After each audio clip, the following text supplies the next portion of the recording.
السلام عليكم ورحمة الله وبركاته. أهلا مرحبا بكم. اليوم بإذن الله غادي نحضروا وصفة تقليدية طبيعية كانوا تعملوها الجدات ولا الأجداد لمقاومة البرد أو نزلة ديال البرد، خصوصا في بداية فصل الخريف حتى نهاية فصل الشتاء. يعني وصفة طبيعية ما فيهاش شي حاجة اللي مضرة.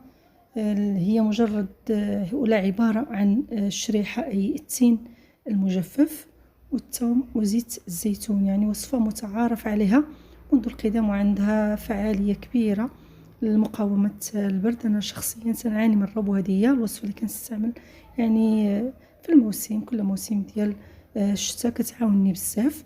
نتمنى حتى نتوما تجربوها يعني وتعتمدوها وكلشي تيوصي بها. يعني وصفة معروفة جدا.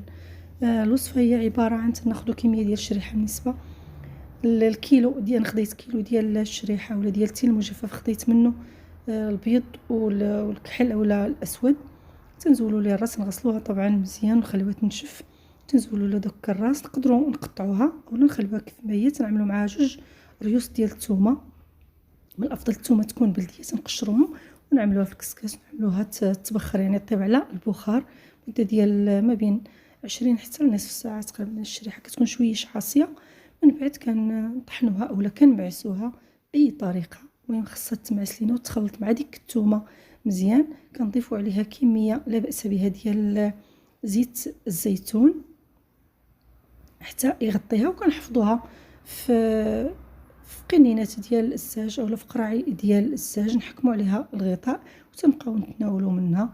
بحال انا مثلا كناخذ معلقه مع مورا صلاه الفجر، ومن بعد كنبقى واحد المده عاد كناخذ وجبه الفطور، كناخذ معها كذلك واحد المعلقه صغيره. ما كنبغيو نعسوا في الليل ونقدروا نكتفيو غير بديك المعلقه الصغيره ديال قبل النوم، حتى هي راه مفيده وفعاله جدا وبالاخص للسعال.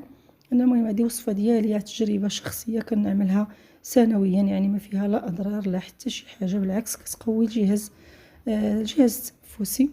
نتمنى ان شاء الله تنال استحسانكم، تعملوا بها والله شافي الجميع. كانت هذه هي الوصفه اللي بغيت نقدم معكم، اخرى معروفه على التذكير فقط. نهايه الفيديو، شكرا لكم على حسن المتابعه، دمتم في حفظ الله ورعايته، والسلام عليكم.